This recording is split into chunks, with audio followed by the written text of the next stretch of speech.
আসসালামু আলাইকুম। আমেরিকান ঔপন্যাসিক নিক পিরকের হেনরি বিন সিরিজ অ্যামাজনের সর্বাধিক বিক্রিত থ্রিলার বই।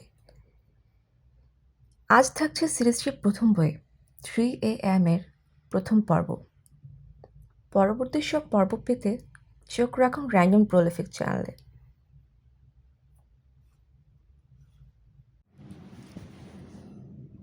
এক 1 ঘন্টা 60 মিনিট 3600 সেকেন্ড। প্রতিদিন আমার জন্যে কেবল এটুকু সময় বরাদ্দ থাকে। এই 1 ঘন্টায় আমি জেগে থাকি পুরো 24 ঘন্টার মধ্যে। কিন্তু এই ঘটনার পেছনে বৈজ্ঞানিক ব্যাখ্যা দিয়ে আমি আপনাদের বিরক্ত করতে চাই না, বরং সরাসরি গল্পে চলে যাওয়া যাক। আর সেই গল্প একখান। 1 ঘন্টার মধ্যেই আমাকে সেটা আপনাদের শোনাতে হবে।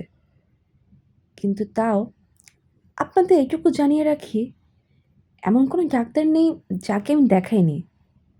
আর যত প্রকারের ওষুধ কারো পক্ষে খাওয়া সম্ভব আমি খেয়েছি, কিন্তু কাজের কাজ কিছুই হয়নি। আমি প্রতিদিন রাত 3টায় ঘুম থেকে উঠি, আর এর 1 ঘন্টার মধ্যেই আবার ঘুমিয়ে পড়ি। এরপর টানা 23 ঘন্টা ঘুমিয়েই কাটিয়ে দেই। পরের দিন আবার রাত 3টায় জেগে উঠি। এভাবেই চলছে আমার জীবন। জানি এরকম জীবনে হয়তো বেশি কিছু করা যায় না, কিন্তু এটাই আমাকে মেনে নিতে হয়েছে। আমার বয়স এখন 36। এই বয়সে অন্যেরা প্রায় 2 লাখ ঘন্টা জেগে কাটিয়েছে, কিন্তু আমি এই সময় জেগেছিলাম 14,000 ঘন্টারও কম। একটা 3 বছরের বাচ্চার চেয়েও কম। ডাক্তারদের মতে পুরো পৃথিবীতে মাত্র 3 জন মানুষ আছে যারা কিনা আমার মতো এরকম একই মেডিকেল কন্ডিশনের ভুক্তভোগী। হ্যাঁ, মেডিকেল কন্ডিশন এইটাই বলে তারা। কোনো রোগ না, কোনো অসুস্থতা না, শুধু একটা মেডিকেল কন্ডিশন। তাইওয়ানের একটা বাচ্চা মেয়ের আছে এই কন্ডিশন, আর আইসল্যান্ডে একটা ছেলের। কিন্তু এই কন্ডিশনের নামকরণ করা হয়েছে আমার নাম অনুযায়ী, কারণ আমার ব্যাপারটাই প্রথমে নজরে এসেছিল সবার। হেনরি বিনস, এটাই বলা হয় এই কন্ডিশনকে।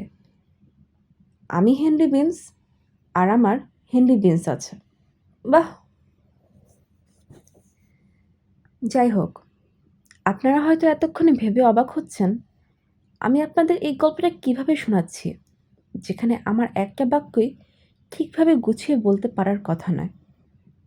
যেহেতু আমি খুব কম সময়ে জেগে কাটিয়েছি, আসলে কিভাবে আর নিজের সম্পর্কে বলবো? আমি একজন প্রোডিজি। সাধারণ মানুষের তুলনায় আমার মগজ একটু বেশিই কাজ করে। হয়তো স্রষ্টা আমাকে এভাবেই পুষিয়ে দিয়েছেন। হেনরি বিনসের যেহেতু হেনরি বিনস আছে, তার মগজটা না হয় একটু বেশিই চলুক। এখন বাজে রাত 3টা 2। চলুন শুরু করা যাক। হঠাৎ করে আমার চোখ খুলে গেল। আজকে 18 এপ্রিল। আমি এটা জানি, কারণ কালকে ছিল 17 এপ্রিল। আর আমার বেডসাইড টেবিলের ডিজিটাল ঘড়িটাও এই কথাই বলছে। সেটার সবুজ মনিটরে এটাও দেখাচ্ছে এখন সময় 3টা 1। 1 মিনিট এরই মধ্যে চলে গেছে। আমি তাড়াতাড়ি গায়ের ওপর থেকে কম্বলটা সরিয়ে বিছানা থেকে নেমে গেলাম। জামা কাপড় সব পরাই আছে, একটা ছাই রঙের প্যান্ট আর একটা মেরুন হুডি। তাড়াতাড়ি আমার রান্নাঘরে চলে গেলাম। সেখানে টেবিলে আমার ল্যাপটপ রাখা আছে। মাউসটি একটু নাড়া দিতেই স্ক্রিনে একটা দুর্গের ছবি ভেসে উঠল। আমি প্রতিদিন 10 মিনিট করে গেম অফ থ্রোনস দেখি। স্পেস বারে চাপ দিতেই শুরু হয়ে গেল। পর্দার দিক থেকে চোখ না সরিয়ে ফ্রিজ খুলে একটা বিফ স্যান্ডউইচ আর একটা পিনাট বাটার প্রোটিন শেক বের করলাম। এই দুটোই আগে থেকে আমার জন্য ইসাবেল বানিয়ে রেখেছিল। ইসাবেল হলো এক মেক্সিকান মহিলা। শুধু খাবার বানানোই নয়, ঘর ঝাড় দেয়া, মোছা থেকে শুরু করে আমার এমন সব কাজই করে দেয় সে। যেসব কাজের জন্য আমি কোনো সময় পাই না, তার সাথে আমার এমনই চুক্তি। মোবাইল ফোনটা হাতে নিলাম। কোনো কল আসেনি গত 23 ঘন্টায়। শুধু 3টা মেসেজ, 3টাই আমার বাবা পাঠিয়েছে। এর মধ্যে 2টাই তার কুকুরের ছবি। তার মেসেজের জবাবে লিখলাম, এই কুকুর বাদেও তার একজন সত্যিকারের জীবনসঙ্গী খুঁজে নেওয়া উচিত এখন। এরপর গপাগপ স্যান্ডউইচ আর প্রোটিন শেকটা পেটে চালান করে দিয়ে ল্যাপটপের নতুন একটা উইন্ডো খুলে আমার ইট্রেক অ্যাকাউন্টে লগ ইন করলাম। একসাথে অনেকগুলো কাজই আমাকে এভাবে সমন্বয় করে করতে হয়। সেই সাথে স্ক্রিনের নিচের দিকে ঘড়িটাতে একবার চোখ না বুলিয়ে পারলাম না। 3টা 4। ইতিমধ্যেই 4 মিনিট চলে গেছে। শেয়ার বাজারে আমার স্টকগুলো চেক করলাম। দেখে ভালোই মনে হলো গত 24 ঘন্টায় প্রায় 8,000 কামাই হয়েছে। এরপর এখানে সেখানে কিছু হিসাব নিকাশ মিলিয়ে দেখে উইন্ডোটা ক্লোজ করে দিলাম। এরপর লগ ইন করলাম কিউপিড নামে একটা ওয়েবসাইটে। এটা একটা অনলাইন ডেটিং সাইট। কিছু মেসেজ এসে জমা হয়েছিল, সেগুলো দেখলাম। আমার ইউজার নেম হলো নাইট আউল 3 AM। কিন্তু দুর্ভাগ্যবশত কিছু ফাজিল টাইপের লোকজন ছাড়া আমাকে এখানে খুব কমই নক করে কেউ। আপনারা বুঝতেই পারছেন, একজন মেয়ের সাথে মেলামেশা স্বাভাবিকভাবেই আমার পক্ষে সম্ভব হয়ে ওঠে না। তারপরেও যে আমি কোনো চেষ্টা করিনি তা নয়। 24 ঘন্টা খোলা থাকে এরকম বেশ কয়েক জায়গায় ঘুরে দেখেছি আমি। বইয়ের দোকান, কফি শপ কিংবা রেস্টুরেন্ট, এরকম জায়গা। কিন্তু 3বার হাসপাতালের জরুরি বিভাগে ঘুরে আসার পর আর একবার এক মহিলার আমাকে মৃত ভেবে তার ভাইকে ডেকে আমাকে প্রায় কবর দিয়ে দেওয়ার মতো অবস্থার পর আমার শিক্ষা হয়ে গেছে। এই উইন্ডোটাও বন্ধ করে দিয়ে 3 মিনিট গভীর মনোযোগে গেম অফ থ্রোনস দেখলাম। এই শোটা আমার আসলেও ভালো লাগে। 3টা 10-এর পর পজ বাটনে চাপ দিয়ে আইফোনটা হাতে নিয়ে কানে হেডফোন গুঁজে সোজা দরজাতে বের হয়ে গেলাম। এখন বসন্তের শুরু, আর এখানে আলেকজান্দ্রিয়ায় বেশ ঠান্ডা। একটা সোয়েটার পরে বের হলে ভালো হতো, কিন্তু এখন আর ফিরে যাওয়ার মতো সময় নেই হাতে।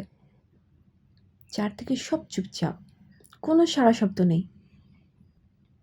আমার মনে হয় সারাদিনের মধ্যে রাত 3টাই সবচেয়ে নিস্তব্ধ সময়। আসলে আমার পক্ষে এটা অনুমান করা ছাড়া আর কোনো উপায়ও নেই। সারাদিনের মধ্যে যে আধ ঘন্টা আমি বাইরের দুনিয়ায় কাটাই, তাতে এটুকুই জানা সম্ভব।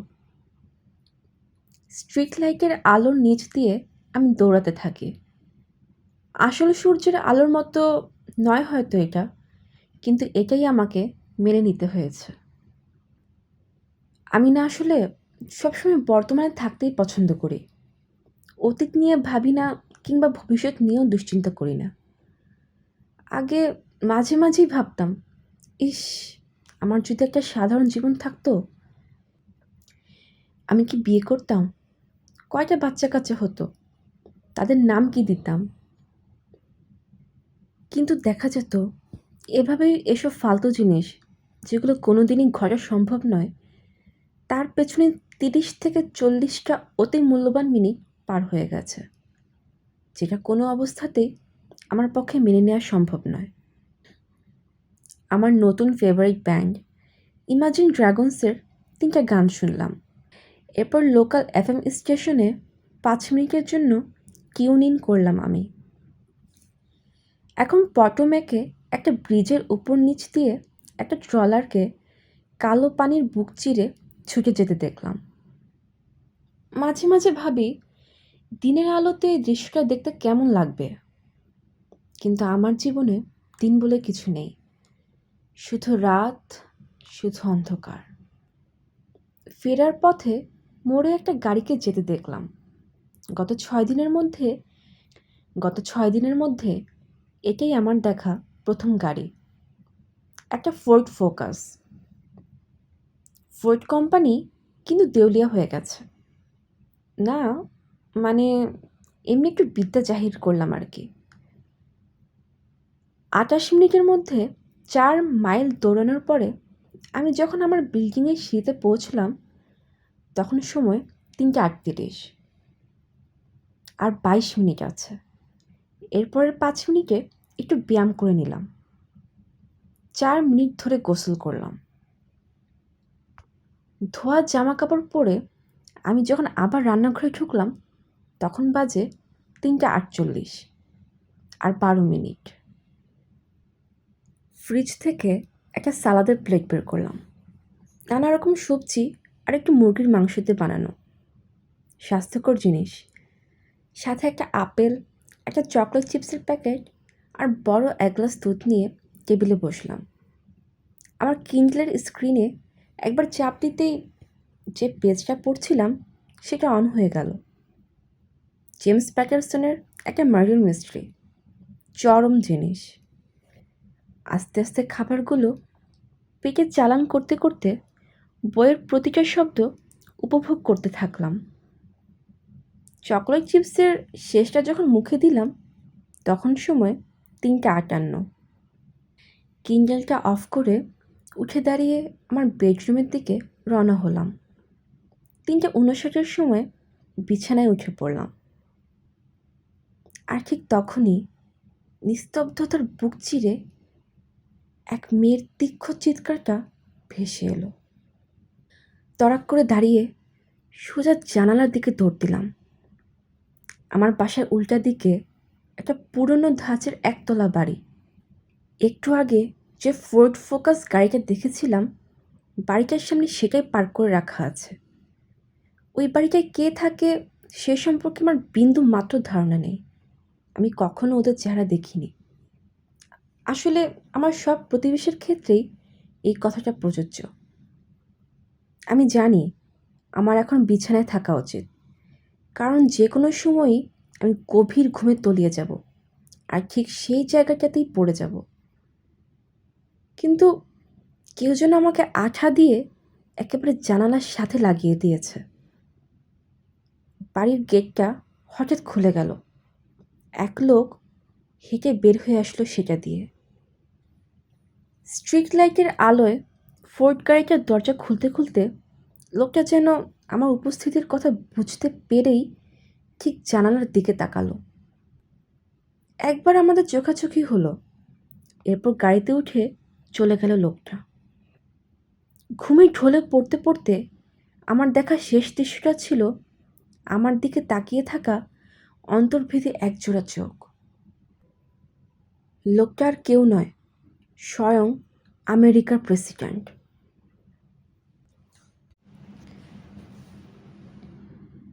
2। ঘুম থেকে উঠেই ঘাড়ে তীব্র ব্যথা অনুভব করলাম। অমন বেকায়দা জায়গায় ঘুমানোর ফলেই এটা হয়েছে। তাও ভালো যে মাথায় কোনো ব্যথা লাগেনি। আশেপাশে কোনো রক্তও দেখলাম না। এরই মধ্যে আজকের জন্য বরাদ্দ সময় থেকে 1 মিনিট চলে গেছে। ঘাড়ে হাত বোলাতে বোলাতে কালকে রাতে কী দেখছিলাম তা আবার মনে করার চেষ্টা করলাম। ওটা কি আসলে প্রেসিডেন্ট ছিল? না, কোনো সন্দেহ নেই প্রেসিডেন্টই ছিলেন ওটা। আমেরিকার 44তম প্রেসিডেন্ট কনর সুলিভান। এ ব্যাপারে আমি নিশ্চিত। রান্নাঘরে গিয়ে ল্যাপটপের সামনে বসে পড়লাম। কিছুক্ষণের মধ্যেই কনর সুলিভান সম্পর্কে উইকিপিডিয়াতে যা যা লেখা আছে পড়া শুরু করে দিলাম। 3বার নির্বাচিত ভার্জিনিয়ার প্রাক্তন এই গভর্নরের চুল বাদামি, বাম দিকে সিঁথি করা, আমার মতোই তার চোখের রং সবুজাব। কিন্তু আমার সাথে ওনার মিল এখানেই শেষ হয়ে গেছে। সুলিভান হচ্ছেন এ যাবৎকালের সবচেয়ে লম্বা প্রেসিডেন্ট। লিঙ্কনের চেয়েও প্রায় 3 ইঞ্চি বেশি। মনে হলো ওনার উইকিপিডিয়ার পেজে আরও একটা তথ্য যোগ করে দিই। 18ই এপ্রিল আলেকজান্দ্রিয়ায় এক মহিলাকে খুন করেছেন। এরপরেই এখানকার লোকাল নিউজ পোর্টালগুলোতে একবার ঢু মেরে আসলাম। না, এই ব্যাপারে কোনো খবর আসেনি এখনো। আমার মোবাইল ফোনের মেসেজ টিউন শুনে খুলে দেখি বাবার মেসেজ। তুমি কি বেঁচে আছো? ওনার মেসেজের রিপ্লাই দিয়ে এটা নিশ্চিত করলাম যে আমি এখনও বহাল তবিয়তে আছি, যাতে উনি একটু নিশ্চিন্তে ঘুমোতে পারেন। আমার বয়স যখন 6, তখনই আমার মা আমাদের ছেড়ে চলে যান, আমার এই অদ্ভুত অসুখটাকে আর সহ্য করতে না পেরে। আর তখন থেকেই আমার সব দায়িত্ব এসে পড়ে বাবার কাঁধে। উনি দিনে 2টা চাকরি করতেন, প্রায় 16 ঘন্টা। তবুও প্রতিদিন রাত 3টার সময় যখন চোখ খুলতাম, তখনই মানুষটাকে পাশে পেতাম। উনি যতটা পেরেছেন আমার জীবনটাকে স্বাভাবিকভাবে গড়ে তোলার চেষ্টা করেছেন। ঘুম থেকে ওঠার পর প্রতিদিন আমাকে 20 মিনিট ওনার সাথে পড়াশোনা নিয়ে বসতে হতো। অঙ্ক, বিজ্ঞান, বানান করা সব কিছুই আমরা শিখতাম। আমি যাতে সামাজিকভাবে সবার সাথে মেলামেশা করতে পারি, এই ব্যাপারেও উনি নজর রাখতেন। এমনকি মাঝে মাঝে উনি অন্য বাচ্চাদের বাবা মাকে টাকা দিতেন, যাতে ওদের ছেলেমেয়েরা ওই 1 ঘন্টা এসে আমার সাথে ভিডিও গেমস কিংবা টেবিল টেনিস খেলে। এখনও ওদের কয়েকজনের সাথে আমার ফেসবুকে যোগাযোগ হয়। আমার জন্য কিছু করার জন্যে তিনি কখনোই কার্পণ্য করতেন না। আমার 10ম জন্মদিনের দিন চোখ খুলে আমি নিজেকে একটা অ্যামিউজমেন্ট পার্কে আবিষ্কার করি। পুরো 1 ঘন্টা আমি আর বাবা পার্কের এই মাথা থেকে ও মাথা ঘুরে বেরিয়েছিলাম। আমার 18তম জন্মদিনের সময় উনি আমার জন্য একটা প্রম পার্টিরও আয়োজন করেছিলেন, আর ওনার এক কলিগের মেয়েকে আমার গেট হিসেবে ঠিক করেছিলেন। আমার স্যাট পরীক্ষার সময় উনি স্টপ ওয়াচ নিয়ে পাশে দাঁড়িয়ে থাকতেন। টানা 10 দিন ধরে পরীক্ষা দিতে হয়েছিল আমাকে। সর্বোচ্চ নম্বরই পেয়েছিলাম আমি।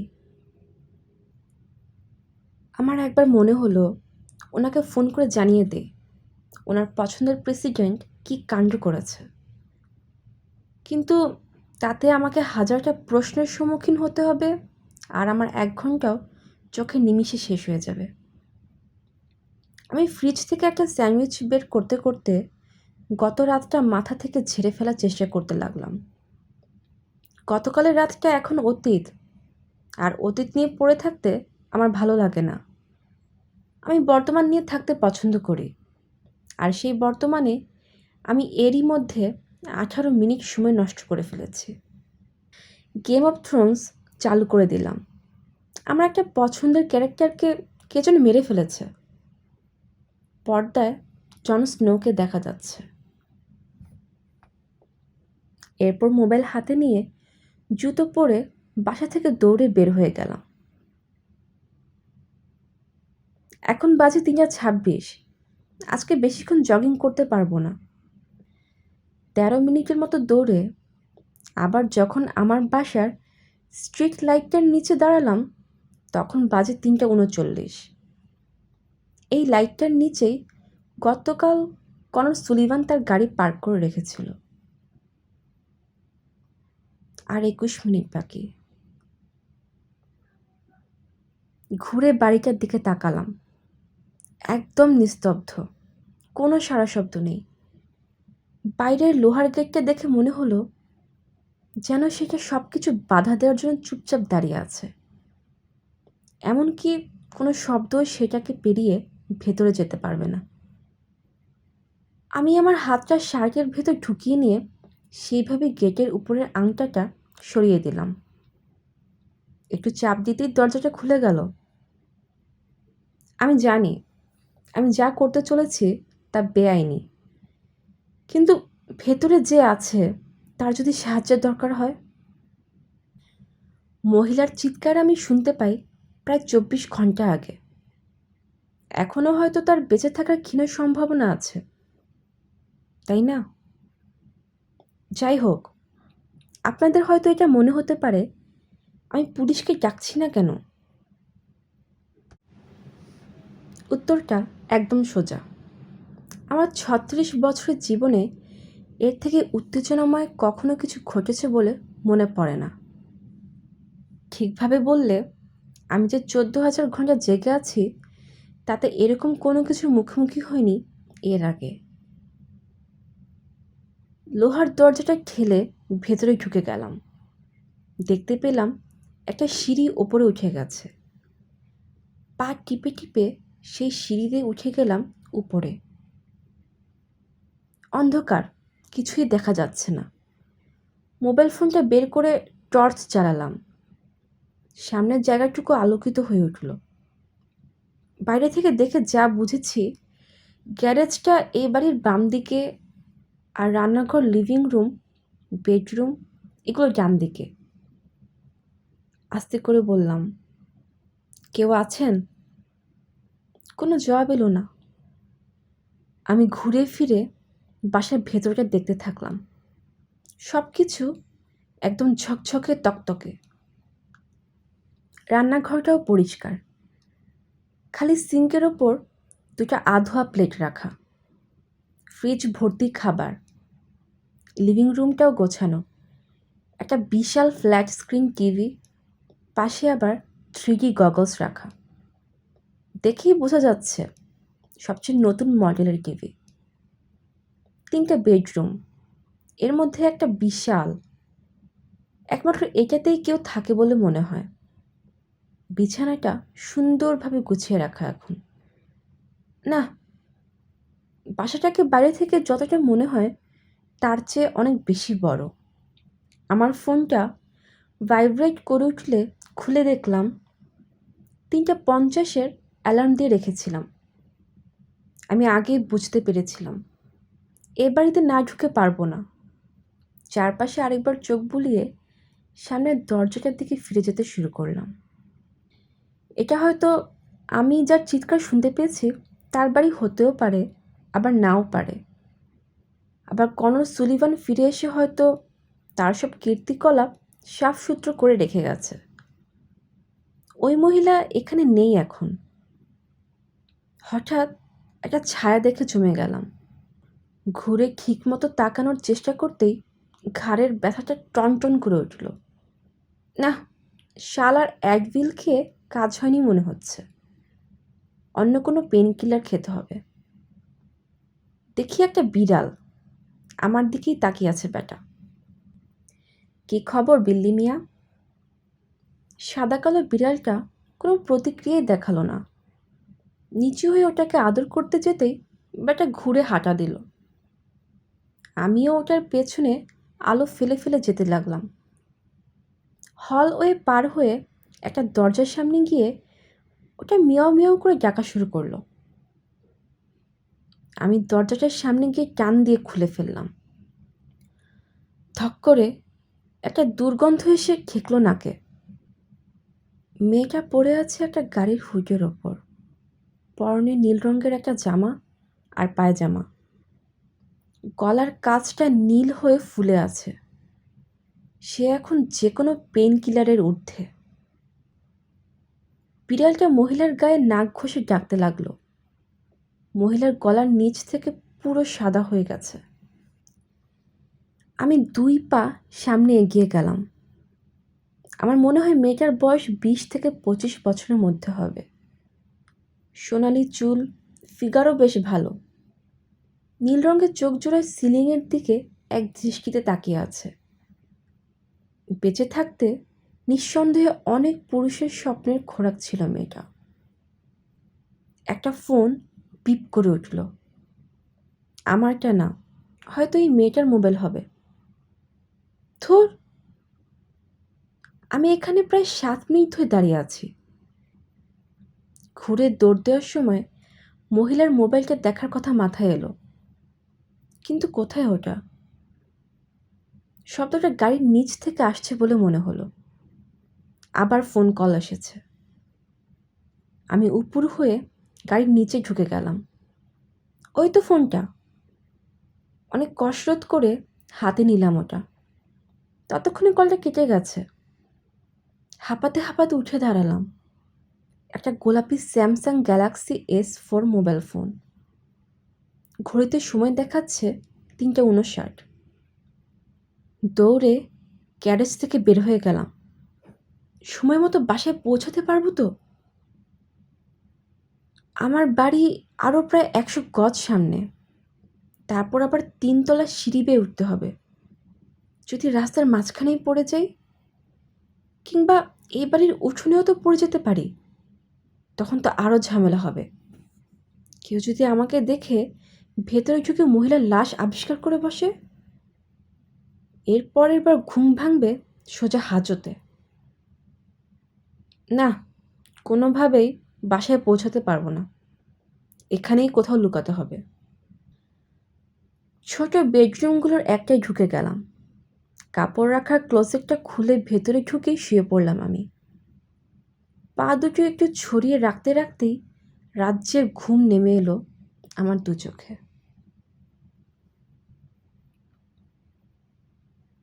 3। বিড়ালটা আমার পেটের ওপর।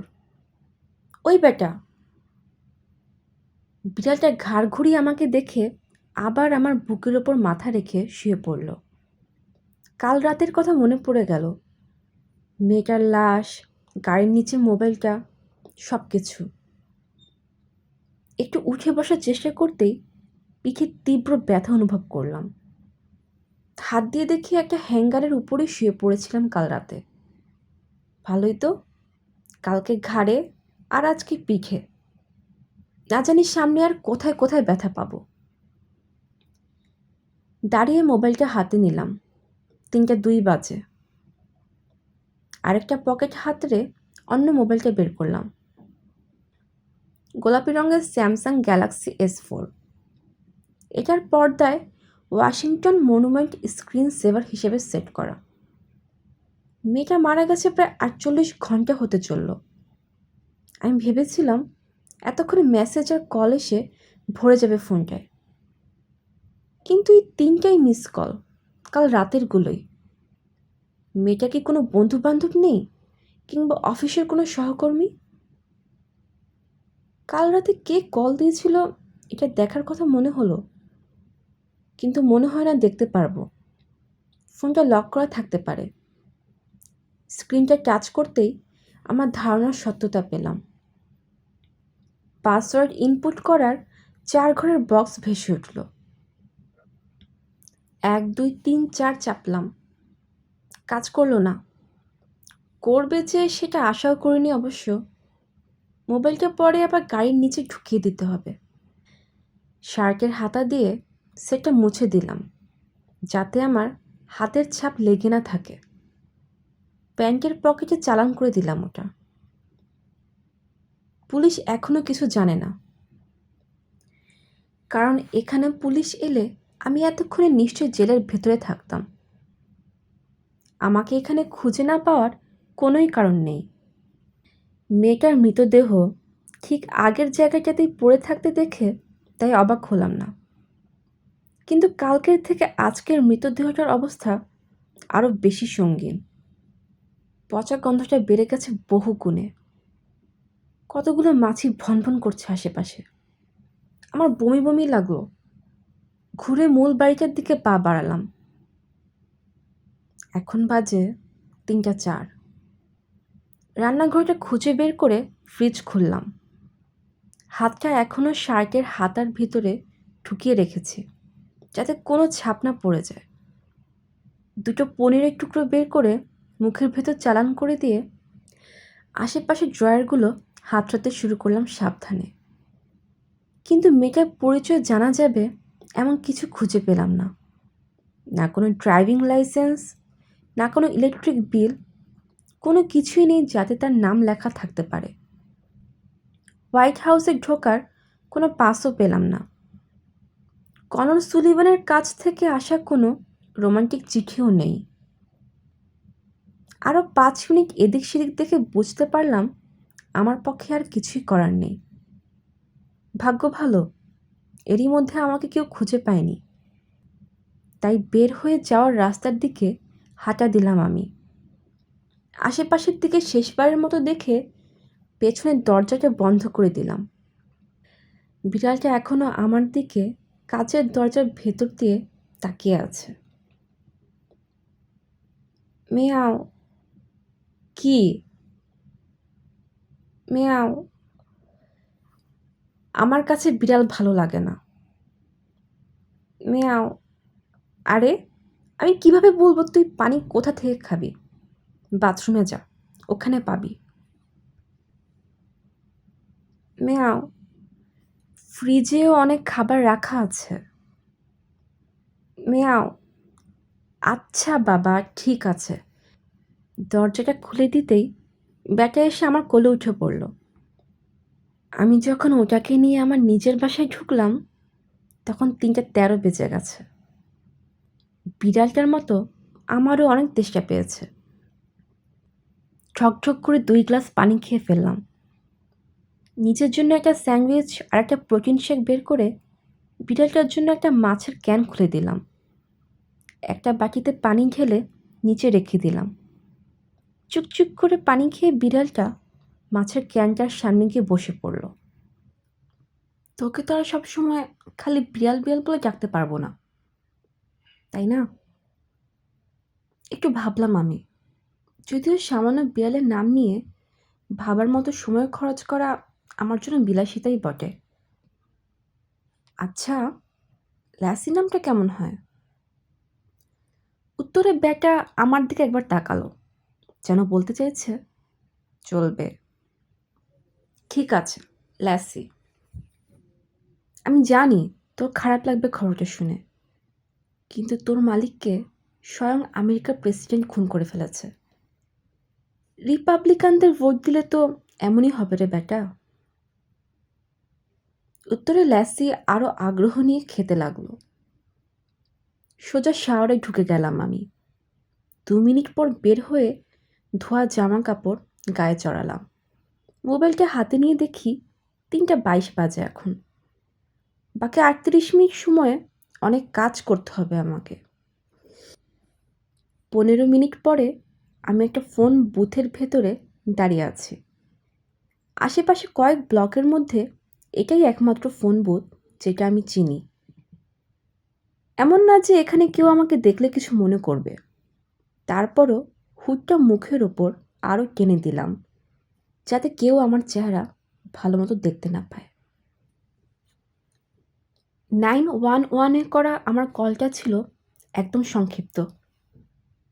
1561 সিকামোর স্ট্রিটের বাড়িতে একটা মেয়ের লাশ পড়ে আছে। বাড়িতে পৌঁছতেই দেখি একটা পুলিশের গাড়ি ওই বাড়িটার সামনে পার্ক করে রাখা। কিছুক্ষণের মধ্যে আরও 3টি গাড়ি এসে পড়ল। আরও একটু পরে আলেকজান্দ্রিয়া ক্রাইম সিনের বড়সড় একটা ভ্যান সাইরেন বাজাতে বাজাতে এসে বাড়িটার সামনে দাঁড়ালো।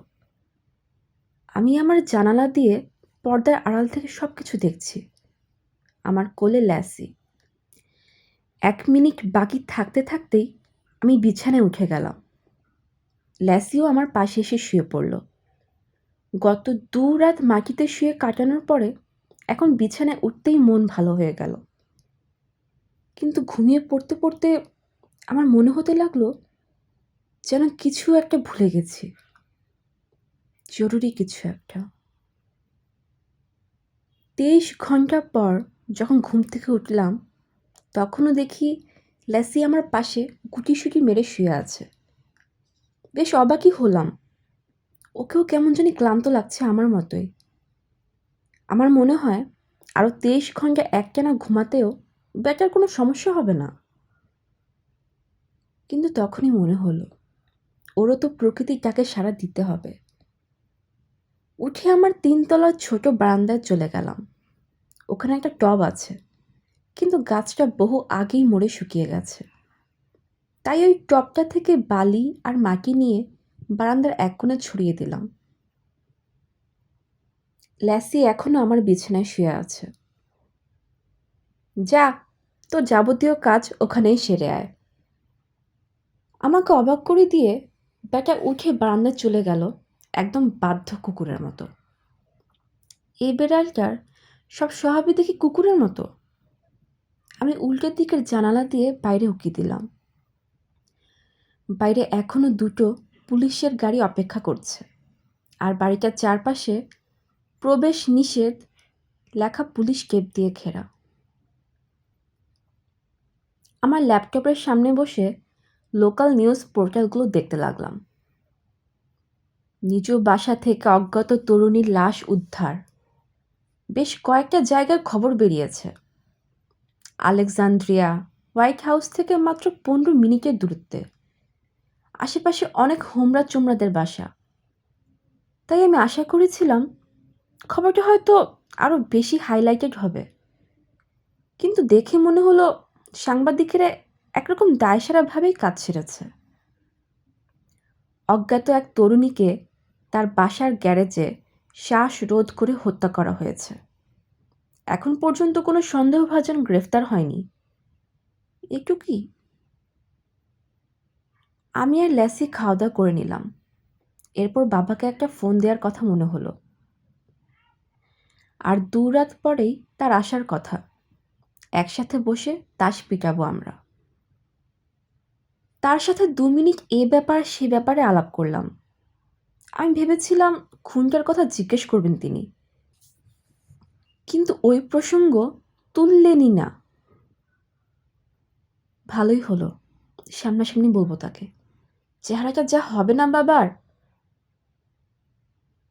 খুনটার ব্যাপারে পুলিশ কি এখনো দুনিয়ার সবচেয়ে শক্তিশালী মানুষটার সংশ্লিষ্টতার কথা জানতে পেরেছে? আচ্ছা, মেয়েটা কি হোয়াইট হাউসের কোনো সেক্রেটারি নাকি ইন্টার্ন? প্রেসিডেন্টের ব্যাপারটা নিয়ে আমার কি করা উচিত? আমি কি একটা বেনামি চিঠি পাঠিয়ে দেবো আলেকজান্দ্রিয়া পুলিশ ডিপার্টমেন্টে? কিন্তু ব্যাপারটা পুরোই হেসে উড়িয়ে দিবে ওরা। আসলেই তো, কে বিশ্বাস করবে এই কথা? যে সময়ে আমেরিকার প্রেসিডেন্টের তার নিজের বিছানায় থাকার কথা, সেই সময় সে কিনা ব্যস্ত ছিল এক তরুণীকে শ্বাসরোধ করে হত্যা করতে। তার সিক্রেট সার্ভিস কোথায় ছিল? আশেপাশের লোকজনের কথা না হয় বাদই দিলাম।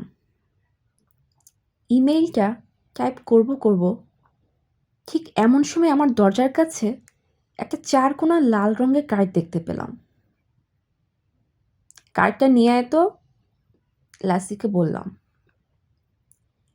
ব্যাটা আমার কোল থেকে নেমে কার্ডটার সামনে গেল ঠিকই, কিন্তু সুন্দর মতো ওটা চেকে দিয়ে আবার চলে এলো। আমি ওর দিকে তাকিয়ে আক্ষেপে মাথা নেড়ে নিজেই উঠে গিয়ে কার্ডটা নিয়ে এলাম। ইনিগ্রিড রে, আলেকজান্দ্রিয়া হোমিসাইড ডিপার্টমেন্ট। পুলিশ বোধহয় কালকে বাসাটা খুঁজে দেখার কোনো এক পর্যায়ে আমার বাসায় নক করেছিল, কিন্তু কোনো জবাব না পেয়ে মহিলা তার কার্ড আমার দরজার নিচ দিয়ে ঠেলে দিয়েছে। ফোন বের করে কার্ডে লেখা নম্বরে ডায়াল করলাম। ভেবেছিলাম যে কেউ ধরবে না, একটা মেসেজ রেখে দেব। ওই রাতে একটা চিৎকার শুনেছিলাম, কিন্তু কিছু দেখিনি। কিন্তু আমাকে অবাক করে দিয়ে মহিলা ফোনটা ধরল। আলেকজান্দ্রিয়া হোমিসাইড ডিপার্টমেন্ট থেকে রে বলছি। না মানে, আমার নাম হেনরি বিন্স। আপনি বোধহয় আপনার কার্ডটা আমার দরজার কাছে রেখে গিয়েছিলেন। আপনি কোথায় থাকেন? বললাম তাকে। আমি 5 মিনিটের মধ্যে আসছি। ল্যাসির দিকে তাকিয়ে বললাম, এটা কিন্তু আশা করিনি। 7 মিনিট পরে সে আমার দরজায় নক করলো। ঘড়িতে তখন 3:33 বাজে। মহিলার চুল পনিটেইল করে বাঁধা, পরনে একটা স্কিন টাইট জিন্স আর একটা ওয়াশিংটন রেড স্কিন্সের জার্সি। চেহারায় মেকআপের কোনো ছোঁয়া নেই, তার কোনো দরকারও নেই অবশ্য। আকর্ষণীয় চেহারা, বাদামি চোখ। পুলিশে জয়েন করার পক্ষে আসলে একটু বেশিই সুন্দরী। তো আপনি প্রতিদিনই এই সময় জেগে থাকেন নাকি? রান্নাঘরের টেবিলের পাশে একটা চেয়ারে বসতে বসতে সে জিজ্ঞেস করল। বসেই ল্যাসির পিঠে হাত বুলোতে লাগলো রে। আমি সংক্ষেপে উত্তর দিলাম, হ্যাঁ। কেন, রাত জেগে লেখালেখি করেন নাকি? না, স্টক মার্কেটের কাজ করি। এত রাতে? পৃথিবীর কোথাও না কোথাও তো এখন সকাল। আমি হেসে জবাব দিলাম। তা ঠিক। কোথাকার স্টক মার্কেটে কাজ করেন? টোকিও? লন্ডন? ওরকমই। আমি কথা না বাড়িয়ে জবাব দিলাম। তা আপনি কি এই সময়ে কাজ শেষ করেন নাকি শুরু করবেন? শেষ করব। কথাটা একেবারে মিথ্যেও নয়। আজকে আমার দিন শেষ হতে আর 15 মিনিট বাকি আছে। জবাবে একটা হাসি দিল মেয়েটি, কিন্তু দেখেই বোঝা গেল সে জোর করে হাসছে। আপনি যখন কাজ করছিলেন তখন আপনার বাসার উল্টো দিকে যে একটা মেয়ে খুন হয়ে গেল, সে ব্যাপারে কিছু জানেন? হ্যাঁ, আমি শুনেছি। কোত্থেকে? কোত্থেকে মানে? কোত্থেকে শুনেছেন আপনি এই ব্যাপারে? ইন্টারনেটে। ওহ, আপনি তো সবসময় ওখানে বসে থাকেন বোধহয় আপনার কাজের জন্যে। জোর করে মুখে একটা হাসি ফোটালাম। এখন বাজে 3:49। না, যেভাবেই হোক আমাকে 11 মিনিটের মধ্যে কাজ শেষ করতে হবে, নইলে এই মহিলার সামনেই ঘুমিয়ে পড়ে যাব। আর এই মিথ্যাগুলো বলতেও ইচ্ছা করছে না, যদিও আমি নিজেও জানি না কেন এই মিথ্যাগুলো বলছি। আশেপাশে কাউকে দেখেছিলেন বা কিছু শুনেছিলেন? আমি মাথা নাড়লাম। না, 2 রাত আগে আমি কাজ নিয়ে অনেক ব্যস্ত ছিলাম। 2 রাত আগের কথা কে বলল? 2 রাত আগের কথা কে বলল? ভ্রু উঁচু করে আমার দিকে তাকালো মেয়েটি। এ, আমার মনে হয় ইন্টারনেটে কোথাও পড়েছিলাম এই ব্যাপারে। মেয়েটা 2 রাত আগে খুন হয়েছে নাকি 2 রাত আগে হয়নি? পাল্টা প্রশ্ন করলাম। 2 সেকেন্ড আমার দিকে তাকিয়ে থেকে জবাব দিল সে। ব্যাপারটা নিয়ে এখনো আমরা নিশ্চিত হতে পারিনি। গত রাতেও আমি কিছু দেখিনি। 3 রাত আগে কিছু দেখেছিলেন বা শুনেছিলেন? আমি আবার মাথা নাড়লাম। তাকে চিনতেন? কাকে? আপনার বাসার উল্টো দিকে যে মেয়েটা থাকতো, তার বাসায় গিয়েছিলেন কখনো এর আগে? না, আগে কখনো দেখা হয়নি। আস্তে করে মাথা ঝাঁকিয়ে উঠে দাঁড়ালো সে। ঠিক আছে, যদি কিছু শোনেন বা কিছু মনে পড়ে তাহলে আমার নম্বরে একটা কল দেবেন। আচ্ছা, দেব। আমার ফোনটা বেজে উঠল। না, আমার ফোন নয় ওটা, অন্য কোনো ফোন। রিংটোনটা অপরিচিত। কলটা ধরবেন না? বলল সে। না, কোনো জরুরি কল বলে মনে হচ্ছে না। রাত 4টার সময় এরকম অপ্রয়োজনীয় কল প্রায়ই আসে নাকি? মনে আছে, বলেছিলাম কাল ঘুমানোর আগে আমার মনে হচ্ছিল জরুরি কিছু একটা ভুলে গেছি। আসলেই ভুলে গেছিলাম, কিন্তু মুখটা স্বাভাবিক রাখতে চেষ্টা করলাম। যে ফোনটা বাজছে সেটা ওই মৃত মেয়েটার ফোন। আমার অন্য প্যান্টের পকেটেই রয়ে গেছে ওটা, অথচ ওটার এখন থাকার কথা ওই গাড়িটার নিচে। আমি আসলেই একটা গাধা। মাঝে মাঝেই আসে, জবাব দিলাম। কয়টা ফোন ব্যবহার করেন আপনি? একটাই। সে দরজাটা খুলে তার প্যান্টের পকেট থেকে নিজের মোবাইল ফোনটা বের করে একটা নম্বরে ডায়াল করলো। এ সময় আমার প্যান্টের পকেটে আমার মোবাইলটা চেঁচিয়ে উঠল আবার। রহস্যময় একটা হাসি দিয়ে কলটা কেটে দিল সে। আশা করি খুব জলদি আবার দেখা হবে। Mister beans. এরপর চলে গেল মেয়েটি। আমি ল্যাসির দিকে তাকালাম একবার। কেমন হলো ব্যাপারটা? ওর কাছেও কোনো জবাব নেই। 4। ঘুম থেকে উঠে দেখি আমি সোফায়। কালকে রাতে ফোনটা হাতে নিয়েই ঘুমিয়ে পড়েছিলাম। ঘুমানোর আগে মনে হয় ঘড়িতে দেখার চেষ্টা করছিলাম কয়টা বাজে। বিছানা পর্যন্ত যেতে পারিনি। আর ভাগ্য ভালো যে সোফাটা কাছাকাছি ছিল। তাও পুরোপুরি উঠতে পারিনি। মাথা নিচে আর পা উপরে রেখেই ঘুমিয়ে গিয়েছিলাম। পকেট থেকে সব কিছু বের হয়ে মাটিতে গড়াগড়ি খাচ্ছে। ল্যাসি কালকে রাতে কই ঘুমিয়েছিল কে জানে, কিন্তু কিছুক্ষণের মধ্যেই তাকে আমার বুকের ওপর আবিষ্কার করলাম। আমার মুখটা চেকে দিচ্ছে আলতোভাবে। থাক, আর আদর করা লাগবে না, বললাম। যদিও ভালোই লাগছিল ব্যাপারটা। ল্যাসিকে সরিয়ে উঠে দাঁড়ালাম। দাঁড়ালাম না বলে দাঁড়ানোর চেষ্টা করলাম বলাই ভালো হবে। এমন বেকায়দা ভঙ্গিতে শোবার কারণে মনে হচ্ছে যে আমার মেরুদণ্ডটাই বাঁকা হয়ে গেছে।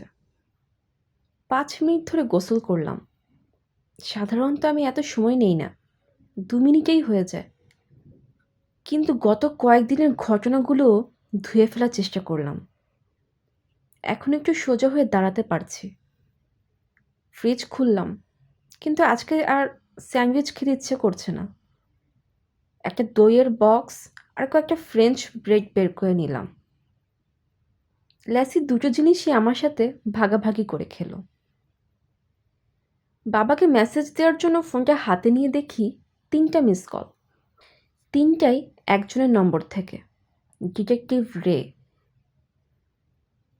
কাল রাতের ঘটনা থেকে যা বুঝতে পারছি, আমি মনে হয় না তাদের সন্দেহভাজন তালিকায় আছি। কিন্তু হতে কতক্ষণ? গোলাপি রঙের স্যামসাংটার দিকে তাকালাম। এরকম একটা গাধামি কিভাবে করলাম আমি? আরেকবার নিজেকে গালাগালি দিলাম মনে মনে। ফোনটা তখনই গাড়ির নিচে রেখে দেওয়া উচিত ছিল, কিন্তু তখন যদি দৌড় না দিতাম তাহলে ওখানেই ঘুমিয়ে পড়ে যেতাম। সেক্ষেত্রে ওখান থেকে আমার ছাপ কিছুতেই মোছা যেত না। কি করব আসলে বুঝতে পারছি না। যদি পুলিশের হাতে স্যামসাংটা না তুলে দেই তাহলে কিছুতেই তারা ধরতে পারবে না এই খুনটার সাথে কনর সুলিভান কোনভাবে জড়িত। একটা বেনামি চিঠি পাঠিয়ে দেই, এটা ছাড়া অন্য কোনো রাস্তাও নেই মনে হয়। সাথে ফোনটাও দিয়ে দিব একই প্যাকেজে। কিন্তু তার আগে একটু দৌড়ে আসা যাক। এখন বাজে 3:22। ল্যাসির সামনের দরজায় গিয়ে আঁচড় কাটছে। একটা হুডি গায়ে চাপিয়ে মুখ পর্যন্ত টেনে দিলাম। কিরে, তুইও বাইরে যেতে চাস নাকি? মিয়াও। ফিরে আসতে হবে কিন্তু। মিয়াও। দরজাটা খুলে দিতেই ব্যাটা দৌড়ে বের হয়ে গেল। দৌড়ানোর সময় আমার মনে বারবার মেয়েটার মৃতদেহের ছবি ভেসে উঠতে লাগলো, কিন্তু প্রতিবারই জোর করে চোখটা বন্ধ করে ছবিটা মন থেকে ঝেড়ে ফেলার চেষ্টা করলাম। মেয়েটার সময় শেষ হয়ে গেছে, কিন্তু আমার সময় এখনো বাকি আছে। প্রায় 2 মাইল দৌড়ানোর পর আমার পিঠের মাংসপেশিগুলো একটু শিথিল হয়ে এলো। এখন আর প্রতিবার নিঃশ্বাস নেওয়ার সময় ব্যথা লাগছে না। ফেরার পথ ধরলাম। হঠাৎ করে একটা গাছের পেছন থেকে কি যেন লাফ দিয়ে আমার সামনে এসে পড়ল। ওরে বাবা! জোরে চেঁচিয়ে উঠলাম। স্ট্রিট লাইটের আলোয় ব্যাটাকে দেখে মনে হলো যেন খুব মজা পেয়েছে। একটু ধাতস্থ হওয়ার পর জিজ্ঞেস করলাম, এতক্ষণ ধরে এখানেই ঘাপটি মেরেছিলি নাকি আমাকে ভয় দেখানোর জন্য? মিয়াও। হাত তুলে থাপ্পড় মারা দেখালাম বেটাকে। জবাবে সেও একটা পা তুলে আমাকে নখগুলো দেখিয়ে দিল। বজ্জাত কোথাকার। চল বাসায় যাই। বাসার সামনে এসে অবাক হয়ে গেলাম। আমার দরজার সামনে থেকে দুজনকে দাঁড়িয়ে থাকতে দেখলাম। একজন ডিটেকটিভ রে। আজকে তার পরনে একটা খয়েরি রঙের জ্যাকেট। কালকে দেখে বুঝতে পারিনি তার চুল এত লম্বা, প্রায় পিঠ ছাড়িয়ে নিচে নেমে গেছে। তার সঙ্গে ভদ্রলোককে দেখে মনে হলো বয়সে রে থেকে দ্বিগুণ বড় হবে, আর সাইজে তার 3 গুণ। মাথা কামানো, থুতনিতে সুন্দরভাবে ছাটা ফ্রেঞ্চ কাট দাড়ি, পেটানো শরীর, পেশিগুলো কিলবিল করছে। পরনে একটা জ্যাকেট। ও কি সবসময় তোমার সাথে দৌড়তে যায় নাকি? ল্যাসিকে দেখিয়ে জিজ্ঞেস করল রে। মাঝে মাঝে। আস্তে করে মাথা ঝাঁকিয়ে তার পাশের লোকটার দিকে ইঙ্গিত করল মেয়েটা। এ হচ্ছে আমার পার্টনার, ক্যাল। আমি তাদের পাশ কাটিয়ে নিজের দরজার দিকে রওনা দিলাম। আপনাকে আমাদের কিছু প্রশ্ন করার আছে, পেছন থেকে ক্যাল বলে উঠল। তাহলে তো আমার সেগুলোর জবাব দেওয়া উচিত হবে বলেই মনে হয়, বললাম তাকে। আর এ সপ্তাহের শেষের দিকে আমি ব্যস্তও থাকবো না। এখন হলে কেমন হয়? আমি আমার মোবাইলের দিকে তাকালাম। 3:48 বাজে, আর 12 মিনিট। আপনি একটু পর পর খালি ঘড়ি দেখেন কেন? আমি ভুরু উঁচিয়ে রের দিকে তাকালাম। কালকেও কথা বলার সময় অন্তত 8 থেকে 9 বার আপনি আপনার মোবাইলে ঘড়ি দেখেছেন। আমি কিছুই বললাম না। ও কি আমার ঘড়ির দিকে তাকানোটা গুনেছিল নাকি? এই রাত 3টার সময় এতবার ঘড়ি দেখার মানে কি? 1 মিনিটের সাথে এর পরের মিনিটের পার্থক্য তো নেই কোনো। এই একটা মিনিটই জীবন। মনে হলো চিৎকার করে বলি এটা ওদের মুখের সামনে। তোমাদের কাছে এই মিনিটগুলো হয়তো সেরকম কোনো কিছুই মনে হয় না, কারণ হাজার হাজার মিনিট আছে তোমাদের। কিন্তু আমার জীবনটা একটা বালু ঘড়ির মতো। আস্তে আস্তে মিনিটগুলো শেষ হয়ে যায় এক এক করে। রেগে গেলে আমার চেহারা লাল হয়ে যায়। জোরে একটা নিঃশ্বাস নিয়ে কোনো মতো নিজেকে সামলে নিলাম। একবার মনে হলো বলে দেই আমি হেনরি বিনস, আর আমার হেনরি বিনস আছে, কিন্তু বললাম না। ঘুরে দরজার চাবি ঠোকালাম। খুলতেই ল্যাসি দৌড়ে ভেতরে ঢুকে গেল। এখন কোনোভাবেই সম্ভব না। কালকে 3:15 দিকে কেমন হয়? কোনো উত্তরের জন্য অপেক্ষা করলাম না, যদিও আমার ভয় হচ্ছে উত্তরটা হয়তো হবে আমাদের কাছে সার্চ ওয়ারেন্ট আছে। কিন্তু সেটা না বললেও একটা উত্তর ঠিকই এলো। ক্যালি ফ্রেইগ। মাথাটা কেমন যেন ঘুরে উঠল। এমন না যে নামটা শুনে কিছু মনে পড়ে গেছে আমার, একদমই সাধারণ একটা নাম। তবুও আমার এই নীরবতার সুযোগে ডিটেকটিভ দুজন ভেতরে ঢুকে গেল। এখন আর ওদের থামানোর কোনো উপায় নেই, তাই হাল ছেড়ে দিলাম। ঠিক এই সময় মনে হলো মোবাইলটা, ক্যালি ফ্রেইগের মোবাইলটা তো আমার রান্নাঘরের টেবিল উপর রাখা, ল্যাপটপটার পাশে। ধুর, জুতোগুলো অন্তত বাইরে রেখে আসতে পারতেন, আমি বললাম। কোনো অযৌক্তিক অনুরোধ নয় কিন্তু, শুধু বাইরের ম্যাটটার পাশে রেখে দিলেই হবে। এটাতে একটু খটকা লাগতে পারে ওদের, কিন্তু ঝুঁকিটুকু নিতেই হবে। দুজনই নিচে ঝুঁকে জুতো খুলতে লাগলো। আমিও কোনো মতে আমার জুতোটা খুলে ভেতরে ঢুকে গেলাম। টেবিলটা আরো 10 কদম সামনে। ওটার কাছে যাওয়ার সময় নেই। আমি ওখান থেকে আমার হুডিটা খুলে টেবিলের উপর ছুঁড়ে মারলাম। একদম ল্যাপটপটার পাশে গিয়ে পড়ল। বিঙ্গো! এত হাসির কি আছে? রে ভ্রু কুঁচকে জিজ্ঞেস করল। না না, কিছু না, মাথা নেড়ে বললাম। তা এই ক্যালি ফ্রেগটা আবার কে? 5।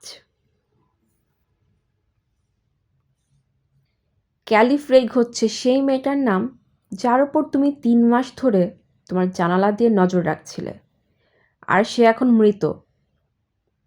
ক্যাল জবাব দিল। তার ভাবগতিক সুবিধা ঠেকছে না আমার কাছে। আপনি কি বলছেন আমি কিছুই বুঝতে পারছি না। আমি ওই মেয়েকে আগে কখনো দেখিনি।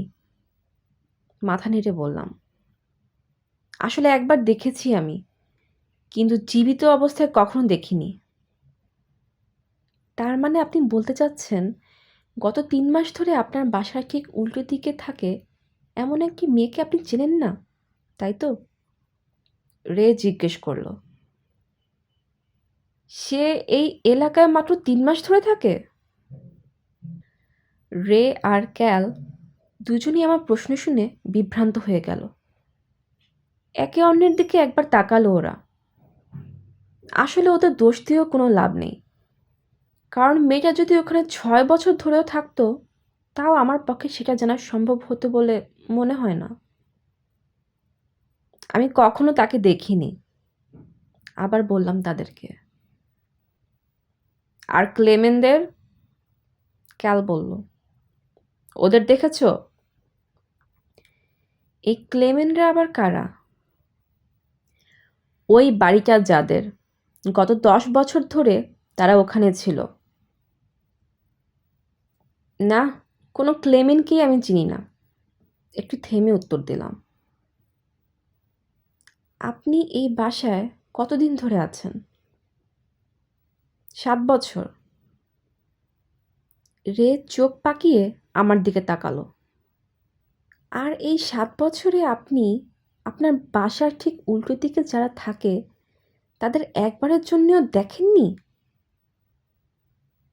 আমি দিনের বেশিরভাগ সময় ঘুমিয়েই কাটাই, বুঝতেই তো পারছেন।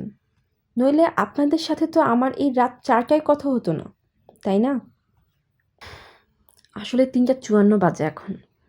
যদি আসলে রাত 4টা বাজতো তাহলে ওনাদেরকে হয়তো একটা ঘুমন্ত পুতুলের সাথে কথা বলতে হতো। তা এই ক্যালিফ্রেগ সম্পর্কে কি জানলেন আপনারা? জিজ্ঞেস করলাম তাদের। ক্যালকে দেখে মনে হলো না সে খুশি হয়েছে আমার প্রশ্নটা শুনে। রে উত্তর দিল। মেয়েটার বয়স 24। গত প্রায় 3 মাস ধরে ওই বাসাটায় ছিল সে। ক্লেমেনদের কাছ থেকে ভাড়া নিয়েছিল। মাসে $1500। ভাড়াটা একটু বেশি, কিন্তু বিনিময়ে ক্লেমেনরাও কোনো কিছু জিজ্ঞেস করার প্রয়োজন বোধ করেনি। না আছে কোনো ফেসবুক অ্যাকাউন্ট, না কোনো ইনস্টাগ্রাম অ্যাকাউন্ট। এমনকি মেয়েটার বাবা মার সম্পর্কেও কিছু জানে না তারা। ক্রেডিট কার্ড কোম্পানির কাছ থেকেও তেমন কিছু জানা যায়নি। আমি তথ্যগুলো হজম করার চেষ্টা করলাম। তাহলে মেয়েটার সাথে প্রেসিডেন্টের দেখা হলো কিভাবে? নিজেই ভাবছিলাম। এ সময় রে আমার কাছে 1 গ্লাস পানি চাইল। মাথা নেড়ে ওকে নিজেই নিয়ে নিতে বললাম। কোথা থেকে নেব? রান্নাঘর থেকে রে জানতে চাইল। অগত্যা আমি উঠে রান্নাঘরের দিকে গেলাম তাকে পানি দেওয়ার জন্য। মজার ব্যাপার কি জানো? পেছন থেকে ক্যাল বলতে লাগলো। ক্যালিফ্রেগের বাসা থেকে তার ফোনটা উদ্ধার করতে পারিনি আমরা। আরও মজার ব্যাপার হচ্ছে, আমার সঙ্গী কালকে তোমার বাসায় 2টো ফোনের আওয়াজ শুনেছে, কিন্তু তুমি নাকি বলেছ তুমি একটা ফোন ব্যবহার করো। আমি ফ্রিজ থেকে পানির বোতলটা বের করে একটা গ্লাসে ঢেলে রের দিকে এগিয়ে দিলাম। আর আপনাদের ধারণা আমি সেই ফোনটা চুরি করেছি? জবাবে ক্যাল একটা হাসি দিল। দাঁড়ান, এখনই আসছি আমি, বলে বেডরুমের দিকে পা বাড়ালাম। রুম থেকে যখন ফিরে এলাম তখন বাজে 3:57, আর 3 মিনিট আছে ওদের এখান থেকে বিদায় করার জন্যে। এই 3 মিনিট সময়ে প্রমাণ করতে হবে আমি খুনটা করিনি। হাতের আইফোনটা রের দিকে বাড়িয়ে দিলাম। আমি এখনও এটা অ্যালার্মের জন্য ব্যবহার করি। সে আমার কাছ থেকে আইফোনটা নিয়ে অ্যালার্ম অপশনে ঢুকলো। ওখানে 3:55 সময় অ্যালার্ম দেয়া আছে। চাপ দিতেই অ্যালার্ম টোনটা বেজে উঠল। কালকে যে আওয়াজটা হয়েছিল সেটার সাথে অবশ্যই এটা কোনো মিল নেই, কিন্তু কাছাকাছি হবে হয়তো। এই রাতের বেলা প্রায় 4টার সময় অ্যালার্ম দিয়ে রেখেছো কেন তুমি? ক্যালের প্রশ্ন শুনে মনে হলো সে বুঝি আমাকে ধমকাচ্ছে। টোকিও স্টক মার্কেট 4টার সময় বন্ধ হয়ে যায়। অ্যালার্মটা দিয়ে রেখেছি যাতে করে শেষ মুহূর্তে কিছু বেচাকেনা করতে পারি। আসলে টোকিও মার্কেট নিয়ে আমার কোনো ধারণা নেই, কিন্তু ওটা যেহেতু পৃথিবীর ওই প্রান্তে, মনে হয় না ওরা কিছু সন্দেহ করবে। নতুন ফোনটায় অ্যালার্ম ব্যবহার করেন না কেন? রে জিজ্ঞেস করলো। আসলে ওই ফোনটা আমার জন্য লাকি, আমি বললাম। মানে, ওই ফোনটা যখন ব্যবহার করতাম তখন বেশ কয়েকবার বড় ধরনের লাভ হয়েছিল। 3:58 বাজে। আমাকে এখন আবার শেয়ার মার্কেটে একটু ঢুকতে হবে। ঠিক আছে তাহলে, দরজার দিকে মাথা নাড়ালাম। তারা দুজন উঠে অনিচ্ছা সত্ত্বেও দরজার দিকে রওনা দিল।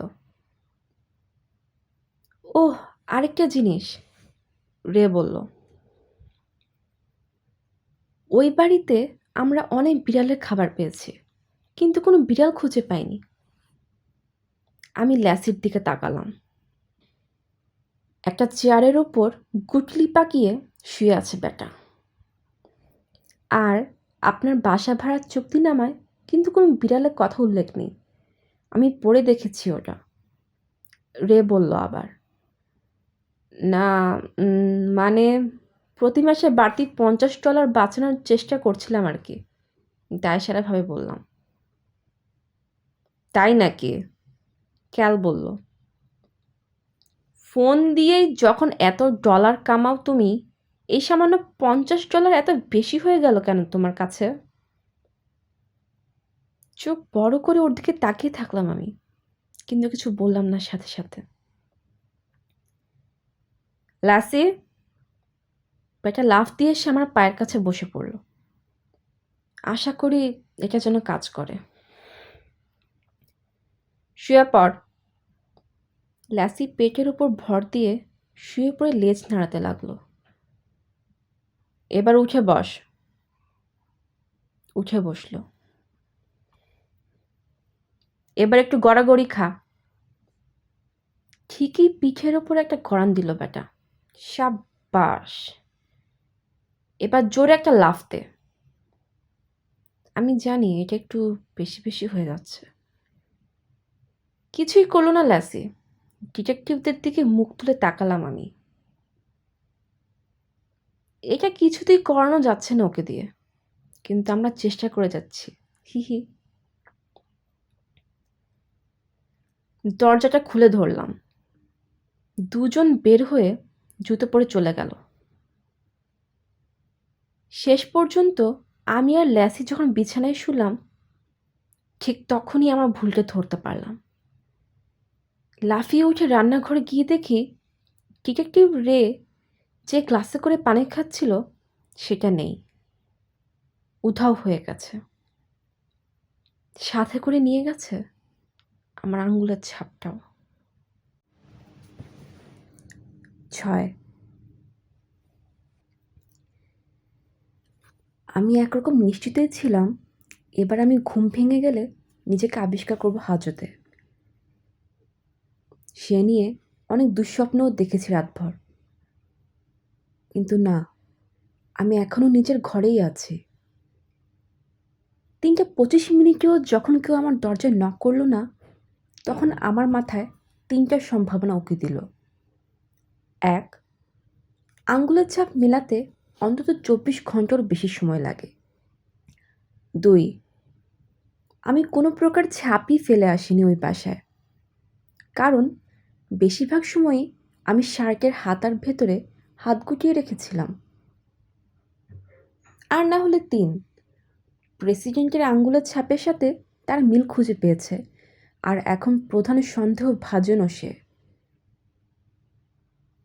কিন্তু ইন্টারনেট খুলে দেখলাম এই মুহূর্তে একটা কনফারেন্সে ব্যস্ত সে। কোনো ধরনের খুনের মামলায় তাকে আসামি করা হয়নি। তার মানে 1 নম্বর কিংবা 2 নম্বর ধারণার কোনো একটা সঠিক। চল একটু দৌড়ে আসা যাক, কি বলিস? মিয়াও। ল্যাসি প্রায় 1 মাইল আমার সাথে দৌড়ালো, তারপর কোথায় জানি উধাও হয়ে গেল। আমি একটু আস্তে ধীরে দৌড়ানো শুরু করেছি, ঠিক এমন সময় কালো রঙের একটা গাড়ি আমার 10 ফিট সামনে এসে দাঁড়িয়ে গেল। একটা ক্রাউন ভিক। কনর সুলিভানের ফোর্ড ফোকাসটার পর এটা আমার দেখা প্রথম গাড়ি। আমি কান থেকে হেডফোন খুলে দাঁড়িয়ে গেলাম। গাড়ির প্যাসেঞ্জার সিট থেকে রে নেমে আমাকে বলল, আপনাকে একটু আমাদের সাথে আসতে হবে। ক্যাল ড্রাইভিং সিট থেকে নেমে পেছনের দরজাটা খুলে ধরল। এখনই। আমি চুপচাপ পেছনের সিটে উঠে পড়লাম। ওরা দুজনই উঠে পড়লে গাড়িটা চলতে শুরু করলো আবার। এখন বাজে 3:33। আপনি কি কখনো আপনার বাসার উল্টো দিকের বাড়িটার ভেতরে ঢুকেছিলেন? আমি ক্যালের মুখোমুখি বসে আছি। রে একটা দেয়ালে হেলান দেয়া আছে। না, আমার মনে হলো ওরা আমাকে বাজিয়ে দেখতে চাইছে, কারণ ওরা যদি আমার হাতের ছাপ পেত তাহলে সরাসরি গ্রেফতারি করত। এরকম একটা রুমে বসে জেরা করতো না, তাও হাত করা না পড়িয়ে। তার মানে আপনি কখনো ভেতরে ঢোকেননি? কখনো না? একবারও না? না। আপনাকে কেউ একবারের জন্যে ভেতরে দাওয়াতও দেয়নি। আপনাকে কেউ একবারের জন্যে ভেতরে দাওয়াতও দেয়নি, কিংবা ওই বাসার ফ্রিজে আপনি কখনো হাতও দেননি। আমার পেটের ভেতরটা মোচড় দিয়ে উঠল। না, কখনো না। কয়টা বাজে এখন? আমি জিজ্ঞেস করলাম। এই রুমের ভেতরে ফোন নিয়ে ঢোকার অনুমতি নেই। একটু আগে এক মহিলা আমার ফোনটা জমা রেখে দিয়েছে, ফেরত দিয়ে দিবে অবশ্য। ফোনের ঘড়িতে তখন বাজছিল 3:43। এটা প্রায় 5-6 মিনিট আগের কথা। এ সময় দরজাটা খুলে গেল। এক লোক এসে রের হাতে একটা কাগজ ধরিয়ে দিল। ওরা আসলেই এতক্ষণ আমাকে বাজিয়ে দেখছিল। রে তার কাগজটা ক্যালের দিকে বাড়িয়ে দিল। ওটা পড়ার পর কেমন যেন হাসি ফুটে উঠল ক্যালের মুখে।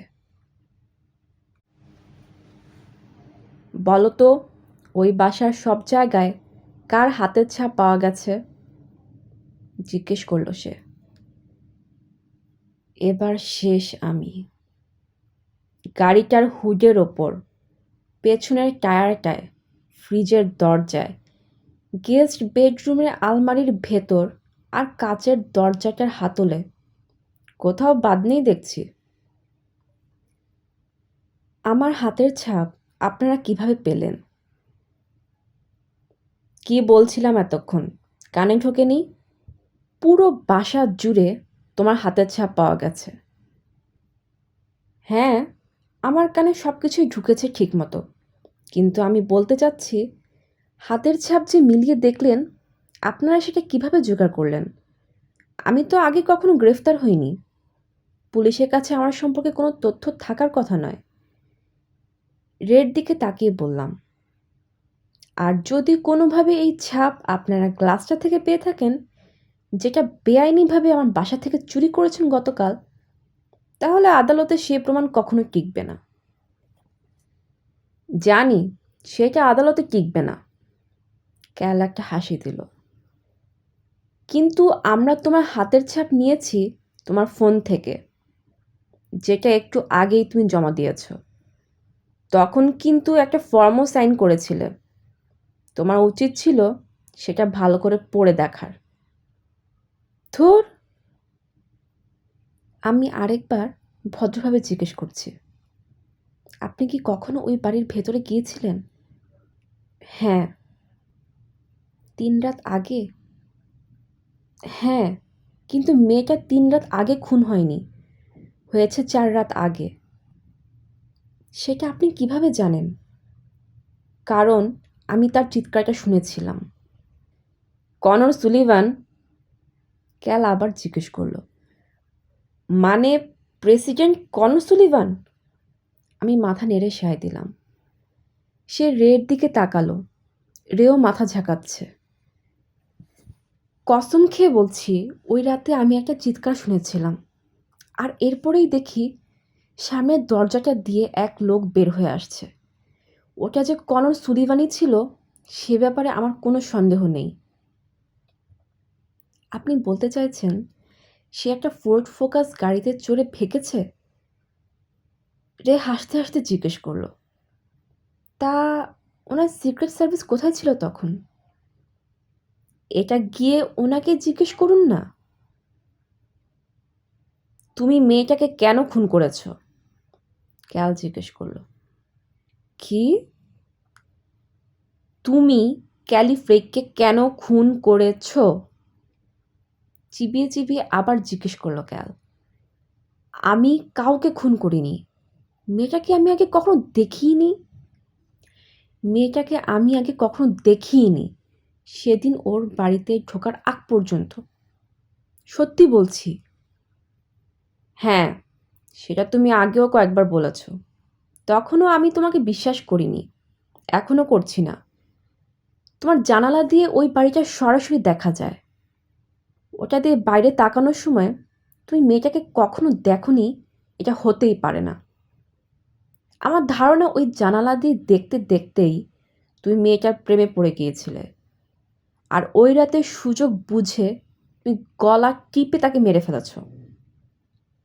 আমার হেনরি বিনস আছে। আমার হেনরি বিনস আছে। আপনার নামই তো হেনরি বিনস, রে বলল। হ্যাঁ, আর আমার হেনরি বিনস আছে। এটা একটা মেডিকেল কন্ডিশন। আমি দিনে 1 ঘন্টা জেগে থাকি আর বাকি 23 ঘন্টা ঘুমাই। রাত 3টা থেকে 4টা, এটুকুই আমার সময়। দুজনেই মাথা নাড়তে লাগলো, যেন আমি পাগলের প্রলাপ বকছি। গুগল করে দেখুন না, বিশ্বাস না হলে, আমি রেকে বললাম। তা না হলে 4 মিনিট পরে হাতে নাতেই প্রমাণ পেয়ে যাবেন। কি হবে 4 মিনিট পরে, গাধার বাচ্চা? ক্যাল চড়া গলা জিজ্ঞেস করল। 4 মিনিট পরে আমি এখানেই ঘুমিয়ে যাব, আর পরবর্তী 23 ঘন্টা ওভাবেই কাটাবো, কোমার মতো অনেকটা।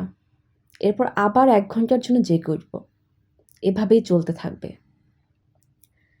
ক্যাল ঘর কাঁপিয়ে হেসে উঠল, যেন আমি এই মুহূর্তে শতাব্দীর সেরা কৌতুকটা বললাম। ব্যাটা বলে কি ইংরিড?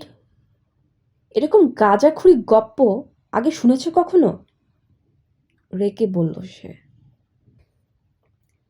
আমিও উঠে দাঁড়ালাম। এজন্যেই আমার ছাপ ওই গেস্ট বেডরুমটার আলমারিতে পেয়েছেন আপনারা। সেদিন মেয়েটার ফোন গাড়ির নিচ থেকে উদ্ধার করার পর আর বাসায় ফিরে যাওয়ার সময় ছিল না, তাই ওখানেই ঘুমিয়ে পড়েছিলাম। সেই ফোনটা যেটা তুমি একটা ডাস্টবিনে ফেলে দিয়েছিলে, মানে? মানে তুমি ধরা পড়ে গেছো গাধা। আমরা জিপিএস ট্র্যাক করে ফোনটা উদ্ধার করেছি। আমার মাথায় কিছু ঢুকছে না। দেয়ালটায় একটু হেলান দিয়ে দাঁড়ালাম। রে শেষ 1 মিনিট ধরে চুপ মেরে আছে, মোবাইলে কি যেন দেখছে সে। এবার বলে উঠল, ক্যাল, এটা দেখো। আমার মনে হয় হেনরি বিনস আসলেই কোনো 7। মাথাটা ব্যথায় দপদপ করছে। চোখ বন্ধ অবস্থাতেই ডান হাতটা উঠিয়ে মাথা ছুঁয়ে দেখি এক জায়গায় গজ কাপড় দিয়ে ব্যান্ডেজ করা। কিন্তু বাম হাত দিয়ে আরও ভালো মতো জায়গাটা ছুঁয়ে দেখতে গিয়ে দেখি সেটা ওঠাতেই পারছি না। হাত করা দিয়ে বিছানার সাথে লাগিয়ে রাখা হয়েছে। এবার কি করেছো? একটা পরিচিত কণ্ঠস্বর জিজ্ঞেস করলো আমাকে। 24 ঘন্টা খোলা থাকে এমন কোনো ব্যাংক ডাকাতি? সারা হচ্ছে আলেকজান্দ্রিয়া জেনারেল হসপিটালের একজন নার্স, আর আমার প্রাক্তন প্রেমিকাদের মধ্যে একজন। আমাদের সম্পর্কটা শুরু হয় যখন আমি তৃতীয়বারের মতো মাথায় ব্যথা পেয়ে এখানে ভর্তি হই। তার ডিউটির সময় ছিল সন্ধ্যা 6টা থেকে রাত 3টা পর্যন্ত। এরপর সে আমার বাসায় চলে আসতো, আর আমি ঘুমিয়ে পড়ার আগ পর্যন্ত সময়টা। থাক, এসব কথা আপনাদের জানার দরকার নেই, তাই না? কিন্তু আমার আগের 4টা সম্পর্কের মতনই স্যারার সাথেও আমার সম্পর্কটাও টিকলো না। কারণ প্রতিদিন শুধু আধা ঘন্টার জন্য যাকে পাওয়া যায় তার সাথে থাকাটা আসলে কষ্টকর। কিন্তু সম্পর্কটা ভেঙে গেলেও আমাদের মধ্যে বন্ধুত্বটা কিন্তু অটুট আছে। না, ডাকাতি না, খুন। একটা হাসি দিল সারা। আচ্ছা, ভালো খবর হচ্ছে মাথার চোটটা সেরকম গুরুতর কিছু না, কিন্তু 13টা সেলাই লেগেছে, তাই বেশ অসুবিধে হবে। এই নিয়ে তো তাহলে 100-র ওপর সেলাই হয়ে গেল আমার। এরপরে যদি কখনো সেলাই লাগে তাহলে সেগুলো ফ্রিতেই করে দেওয়া উচিত হাসপাতাল কর্তৃপক্ষের। সে দেখা যাবে, বলে আরও একটু হাসি দিল সে। যদিও সাথে সাথেই তার মুখ থেকে মুছে গেল সেই হাসি, যেন খারাপ কিছু একটা মনে পড়ে গেছে।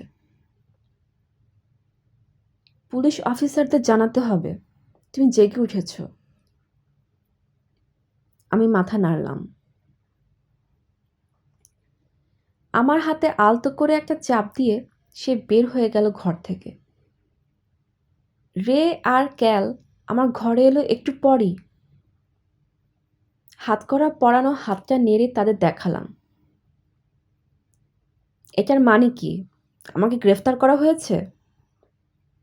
দুজনই মাথা নেড়ে সায় দিল। সরাসরি কাজের কথা বলি। আপনারা এতক্ষণে নিশ্চয়ই হেনরি বিনস কন্ডিশনটার সম্পর্কে সব কিছুই জেনে গেছেন, আর এটাও দেখেছেন আপনাদের সামনেই আমি ঘুমিয়ে টলে পড়ে গেছি। আমার মাথাও ফেটে গেছে। এই হাসপাতালে এসে তো বুঝতেই পেরেছেন জরুরি বিভাগে আমার ভর্তি হওয়াটা নতুন কিছু নয়। রে আবারও মাথা নেড়ে সায় দিল। তারপরও এটা আপনারা বিশ্বাস করছেন আমি ক্যালিফ্রেককে খুন করেছি? প্রতিদিন যে 1 ঘন্টা সময় পাই, ওই অতটুকু সময়ের মধ্যেই, ওই 1 ঘন্টার মধ্যেই কিন্তু আপনার পক্ষে মেয়েটাকে খুন করা সম্ভব।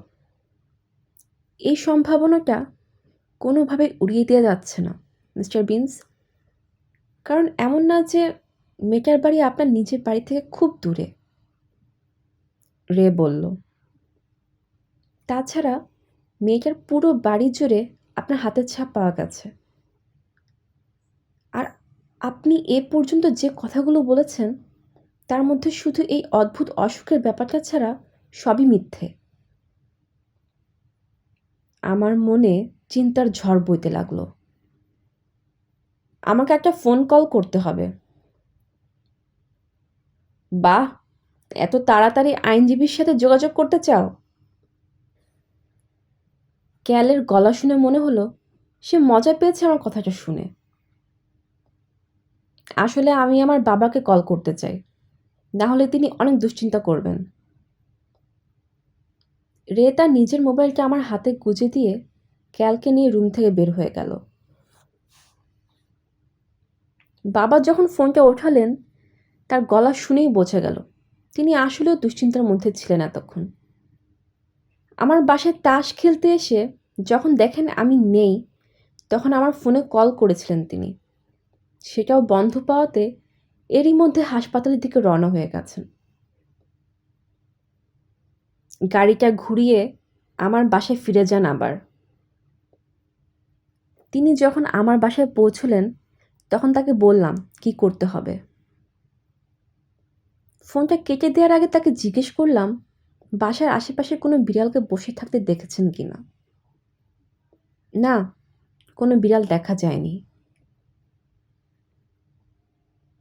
বাবা যখন হাসপাতালে এসে পৌঁছলেন, তখন একজন নার্স, স্যারা না, অন্য একজন, আমার মাথার ব্যান্ডেজ বদলিয়ে দিচ্ছিল। বাবার পরনে একটা আর্মি জ্যাকেট আর প্যান্ট, গালে কয়েকদিনের শেভ না করা দাড়ি। আমি তাকে ক্যাল আর রের সাথে পরিচয় করিয়ে দিলাম। দুজনেই এতক্ষণ আমার রুমে বসে উসখুস করছিল। আমি তাদের বলেছি বাবা এমন একটা প্রমাণ সাথে করে নিয়ে আসবেন, সেটা দিয়ে আমি প্রমাণ করতে পারবো আমি নির্দোষ। এনেছেন জিনিসটা? জিজ্ঞেস করলাম তাকে। তিনি তার পকেট থেকে গোলাপি রঙের স্যামসাং গ্যালাক্সি S4টা বের করে আমার হাতে দিলেন। চার্জ নেই বলে ফোনটা বন্ধ হয়ে গেছে। এটা আবার কি? রে জানতে চাইল। এটাই সেই ফোন যেটার কথা আমি বলেছিলাম, ওই গাড়িটার নিচে খুঁজে পেয়েছিলাম। এবার প্রমাণ হলো তো আমি মিথ্যে কথা বলিনি। কিন্তু আমরা তো ক্যালিফ্রেগের ফোনটা এর মধ্যেই উদ্ধার করেছি, ক্যাল বলল। হতে পারে তার দুটো ফোন ছিল, রে শ্রাগ করে বলল। আমি ফোনটা উঁচিয়ে ধরলাম। এটার মালিক ক্যালিফ্রেগ না। তাহলে এটা কার ফোন? রে অবাক হয়ে জানতে চাইল। প্রেসিডেন্টের। প্রেসিডেন্ট মানে আমেরিকার প্রেসিডেন্ট? বাবা অবাক হয়ে জিজ্ঞেস করলেন। হ্যাঁ। ক্যাল হাসতে হাসতে চেয়ার থেকে পড়েই যাচ্ছিল প্রায়। এটাই তোমার প্রমাণ? হাসির মাঝখানেই জিজ্ঞেস করলো সে। আমি ফোনটা রের হাতে দিয়ে বললাম এটা আসলেই তার ফোন। প্রেসিডেন্টের কি নিজের কাছে মোবাইল রাখার অনুমতি আছে? রে সন্দেহের সুরে জানতে চাইল। অবশ্যই না, জবাব দিল ক্যাল। হ্যাঁ, অনুমতি আছে। রে আর ক্যাল দুজনেই ঘুরে আমার বাবার দিকে তাকালো। ওবামা এই সংশোধনীটা করেছিলেন কারণ তার নিজের ব্ল্যাকবেরি ফোনটা সবসময় নিজের কাছে রাখতে চেয়েছিলেন তিনি। আসলেই? এবার আমি বললাম। আসলেই? এবার আমি বললাম। এ ব্যাপারে কোনো ধারণাই ছিল না আমার। হ্যাঁ, তবে তারা কিছুটা মডিফাই করে দিয়েছিল ফোনটা নিরাপত্তার খাতিরে। তবে শেষ পর্যন্ত ওবামা তার ফোনটা নিজের কাছেই রাখার অনুমতি পেয়েছিলেন। আমাদের বর্তমান প্রেসিডেন্ট কনর সুলিভানও তার মোবাইল ফোন নিজের কাছে রাখেন। বাবা জানালেন আমাদেরকে। কিন্তু এটার রং তো গোলাপি। এটা কোনোভাবেই প্রেসিডেন্টের ফোন হতে পারে না, ক্যাল বলল। ফোনটার রং কিন্তু গোলাপি নয়, শুধু বাইরের কেসিংটা গোলাপি। আর এটা কোনো সাধারণ গোলাপি কেসিং না, একটু ভালো মতো দেখুন, আমি বললাম। রে ফোনটা ঘুরিয়ে ফিরিয়ে দেখতে লাগলো। এটা উল্টো দিকে একটা ফিতা আঁকানো। এটা একটা সুজান বি কোমেন কেসিং। ফার্স্ট লেডি, বাবা বললেন। ফার্স্ট লেডি 2 বছর আগে স্তন ক্যান্সার ধরা পড়েছিল, কিন্তু প্রাথমিক পর্যায়ে ছিল অসুখটা তখন। চিকিৎসার পর এখন সে কিছুটা সুস্থ। ক্যাল একদম চুপ মেরে গেল। রে নার্সের টাকার জন্য যে বাটন আছে সেটা চাপ দিল। কিছুক্ষণ পর একজন নার্স ভেতরে ঢুকতেই রে তাকে জিজ্ঞেস করল, এখানে কারো কাছে স্যামসাংয়ের চার্জার হবে? দেখতে হবে, এই বলে নার্স বের হয়ে গেল। কিছুক্ষণ পর আবার ফিরে এসে একটা চার্জার দিয়ে গেল সে। রে সাথে সাথে ফোনটা চার্জে লাগিয়ে পাওয়ার বাটনটা চেপে দিল। প্রায় 10 সেকেন্ড পর স্ক্রিনটা জ্বলে উঠল। এটা লক করা, সবাইকে দেখিয়ে বলল রে। ওয়াশিংটন মনুমেন্ট, আমার বাবা বলে উঠলেন। কি? ক্যাল জিজ্ঞেস করল। স্ক্রিন সেভার হিসেবে যে ছবিটা দেয়া আছে সেটার পেছনে ওয়াশিংটন মনুমেন্ট দেখা যাচ্ছে। আমার বাসা থেকে মনুমেন্টটা মাত্র 6 মাইল দূরে। আমি আশা করছি জায়গাটা কনর সুলিভানের খুব প্রিয়। বাবার দিকে তাকালাম, কিন্তু তিনি মাথা নাড়লেন। প্রেসিডেন্ট সম্পর্কে অনেক কিছু জানলেও এই ব্যাপারটা তার জানা নেই। যদি লকই করা থাকে তাহলে আর কি পাল্টা হবে, ক্যাল বলল। এটা বরং হেডকোয়ার্টারে নিয়ে যাই, সেখানে আমাদের টেকনিশিয়ানরা খুলে ফেলতে পারবে লকটা। একমাত্র তখনই আমরা জানতে পারবো এটা প্রেসিডেন্টের ফোন নাকি অন্য কারোর। কয়টা অক্ষর লাগবে এটা খুলতে? বাবা জিজ্ঞেস করলো। 4টা, রে বলল জবাবে। বাবা কি যেন একটা চিন্তা করলেন। 13 আর 44 দিয়ে দেখুন তো, অবশেষে বললেন তিনি। রে নম্বরগুলো টিপে দিতে দিতে বাবা ব্যাখ্যা করতে লাগলেন। 13 নম্বর জার্সি পরে প্রেসিডেন্ট তার ভার্সিটি ফুটবল দলে খেলতেন, আর তিনি হচ্ছেন আমেরিকার 44তম প্রেসিডেন্ট।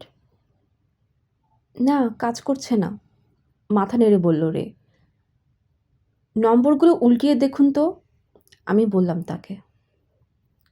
কি? আগে 44, এরপর 13। 4 4 1 3। রে জোরে জোরে বলতে লাগলো নম্বরগুলো টেপার সময়। তারপরই মুখটা হা হয়ে গেল তার। হোলি শিট! ক্যাল ছো মেরে ফোনটা রের হাত থেকে নিয়ে নিল। স্ক্রিনের দিকে একবার দেখে চুপচাপ আবার ফোনটা রেকে ফেরত দিয়ে দিল সে। রে আমাকে আর বাবাকে দুজনকেই দেখালো স্ক্রিনে কি দেখা যাচ্ছে। ওয়াশিংটন মনুমেন্টের জায়গায় এখন প্রেসিডেন্টের নিজের একটা ছবি ভেসে উঠেছে। তিনি তার বিখ্যাত ওভাল অফিসে বসে কাজ করছেন। ইন্টারনেটে এই ছবিটা লিক হয়ে গেলে মুহূর্তের মধ্যে ছড়িয়ে পড়বে। রে কন্ট্যাক্ট লিস্টগুলো পড়তে লাগলো জোরে জোরে। ভাইস প্রেসিডেন্ট, অর্থ সচিব, সুপ্রিম কোর্টের প্রধান বিচারপতি, সিআইএর প্রধান। বাপরে! আর এই ছবিটা দেখো, প্রেসিডেন্টের একটা সেলফি, তার কুকুরেরও একটা ছবি আছে এখানে। এবার সে সরাসরি আমার দিকে তাকালো। তার মানে আপনি সত্যি কথাই বলেছেন। আমি মাথা নেড়ে সায় দিলাম। এবার কি আমার হাত করাটা খুলবেন দয়া করে, যাতে আমি বাসায় যেতে পারি? রের দিকে তাকিয়ে ক্যাল মাথা নেড়ে অনুমতি দিলে সে এসে হাত করাটা খুলে দিল। কটা বাজে এখন, জিজ্ঞেস করলাম আমি।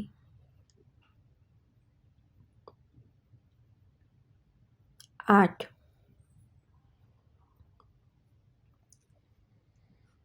চোখ বোঝা অবস্থাতেই বুঝতে পারলাম ল্যাসি আমার মুখটা চেটে দিচ্ছে। কিন্তু চোখ খুলে দেখি ল্যাসি না, আমার বাবার 160 পাউন্ড ওজনের ব্রিটিশ কুকুরটা, মারডক। না জানি কতক্ষণ ধরে ব্যাটা আমার মুখ চেটে যাচ্ছে। শুধু তাই না, ব্যাটা মনে হয় এতক্ষণ আমার উপরই ঘুমিয়েছিল।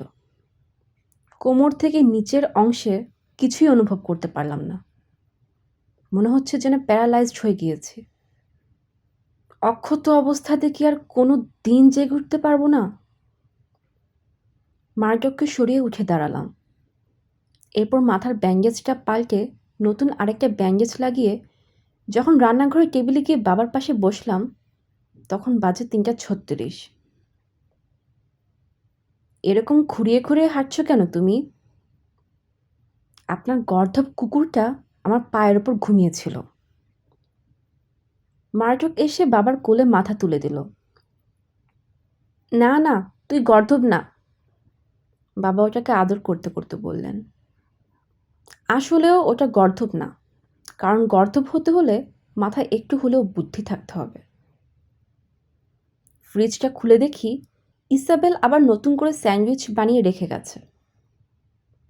দুটো স্যান্ডউইচ আর একটা স্ট্রবেরি প্রোটিন শেক বের করে নিলাম। একটা টিনজাত মাছের ক্যান খুলে দরজার বাইরে রেখে দিলাম। বলা যায় না, যদি ল্যাসি ফিরে আসে। স্যান্ডউইচগুলো খাওয়া শেষ করে ল্যাপটপের উপর ঝাঁপিয়ে পড়লাম। বাবা তাসগুলো গুছিয়ে রাখতে রাখতে বললেন, প্রেসিডেন্টের ব্যাপারে কোনো খবরই বের হয়নি। ও ব্যাপারে গুগল করে কিছুই খুঁজে পাবে না। ল্যাপটপটা বন্ধ করে পাশে সরিয়ে রাখলাম। কতটুকু জানেন আপনি? তুমি ঘুমিয়ে পড়ার পর ওই মহিলা ডিটেকটিভটা আমাকে সব কিছুই খুলে বলেছে, হেসে জবাব দিলেন তিনি। দেখতে কিন্তু খারাপ না মেয়েটা? জবাবে আমিও হাসলাম। আসলেও খারাপ না। আমি জানি তিনি আমার মুখ থেকে আবার সব কিছু শুনতে চাচ্ছেন, তাই গোড়া থেকে সব কিছুই তাকে খুলে বললাম, কিছুই বাদ দিলাম না। তো বিড়ালটাকে তুমি বাসায় নিয়ে এসেছো? একটা হাসি দিয়ে তিনি বললেন, কিন্তু আমি তো জানতাম বিড়াল তোমার পছন্দ না। বিড়ালটাকে ওখানে রেখে আসতে কেমন জানি মায়া লাগছিল। তাছাড়া ও বেটা নিজেকে একটা কুকুর বলে মনে করে, তাই অতটা সমস্যা হয়নি। আরও কিছুক্ষণ তাস খেলে ৩:৫৮ সময় একবার আলিঙ্গন করে তাকে বিদায় জানালাম। যাওয়ার আগে মার্ডক আরও একবার আমার মুখটা চেটে দিয়ে গেল। গত কয়েকদিনের মধ্যে এই প্রথম একটু শান্তিতে ঘুমোতে গেলাম আমি। পরদিন যখন রের নম্বরে ফোন করলাম, তখন বাজে ৩:০৮। দুবার রিং হওয়ার পরে সে ফোন তুলেই বলল, প্রেসিডেন্ট বলেছেন তিনি নাকি ফোনটা ২ দিন আগে হারিয়ে ফেলেছেন। আর আপনারা এই কথা বিশ্বাস করেছেন? আমি ফোনে চিৎকার করে বললাম। অফিসিয়ালভাবে এটা জানানোও হয়েছে একটা রিপোর্টের মাধ্যমে। হোয়াইট হাউসে আমার একজন বন্ধু আছে, সে ওই রিপোর্টটার একটা কপি আমাকে ফ্যাক্স করে পাঠিয়ে দিয়েছে। ওটা তো সাজানোও হতে পারে। তা পারে, কিন্তু সেটা প্রমাণ করা খুবই কঠিন হবে। অন্তত ফোনটা থেকে আপনারা প্রেসিডেন্টের হাতের ছাপ তো পেয়েছেন? না, কোনো ছাপ পাওয়া যায়নি। মনে হয় ওটা সে আগেই মুছে দিয়েছে। ওই বাড়িটাতেও তার কোনো আঙুলের ছাপও খুঁজে পাওয়া যায়নি। আর গাড়িটা? কোনো ট্রাফিক ক্যামেরাতেই কি ফোর্ড ফোকাসটার কোনো ছবি খুঁজে পাওয়া যায়নি? না। তাহলে আমাদের এখন কি করা উচিত? আমাদের? না, মানে আপনাদের। আপনারা এখন কি করবেন? আসলে কিছুই করার নেই, কারণ শুধুমাত্র ওই ফোনটাকে কোনোভাবে প্রমাণ হিসেবে চালানো যাবে না। আর এই মুহূর্তে অন্য কোনো প্রমাণ আমাদের হাতে নেই। তাছাড়া ফোনটাও সিক্রেট সার্ভিসের লোক এসে আমাদের কাছ থেকে নিয়ে গেছে। সিরিয়াসলি? হ্যাঁ, রে বলল। শুধু তাই না, আমাদের পুলিশ ক্যাপ্টেনের সাথেও তারা যাওয়ার সময় কিছু কথা বলে গেছে। ক্যাপ্টেন আমাকে পুরোপুরি ধুয়ে দিয়েছেন এরপর। কেন আমি ওনাকে না জানিয়ে হোয়াইট হাউসে যোগাযোগ করেছি। যদি আমাদের কাছে এমন কোনো ভিডিও থাকতো যেটাতে প্রেসিডেন্ট মেয়েটার গলা টিপে ধরেছে, তাও নাকি আমরা তার বালটাও ছিঁড়তে পারতাম না। ক্যালের কি খবর? ও আপনার হয়ে কিছু বলেনি? না। আমার মনে হচ্ছিল এই ব্যাপারে রে হয়তো আরও কিছু বলবে, কিন্তু সে আর কিছুই বলল না। তার মানে প্রেসিডেন্ট এভাবে পার পেয়ে যাবেন? খুনের সাথে তার যোগসূত্রের দুটো প্রমাণ ছিল, আপনি আর ওই ফোনটা। কিন্তু ফোনটা তো ইতিমধ্যেই হাতছাড়া হয়ে গেছে। অন্য কোনো না কোনো সূত্র তো অবশ্যই আছে। আপনি কি এই ব্যাপারে নিশ্চিত? ক্যালি ফ্রেইগ কখনো হোয়াইট হাউসে চাকরি করেনি। ক্যালি 4 মাস আগে ওহাইও থেকে পাশ করার পর এখানে এসেছিল।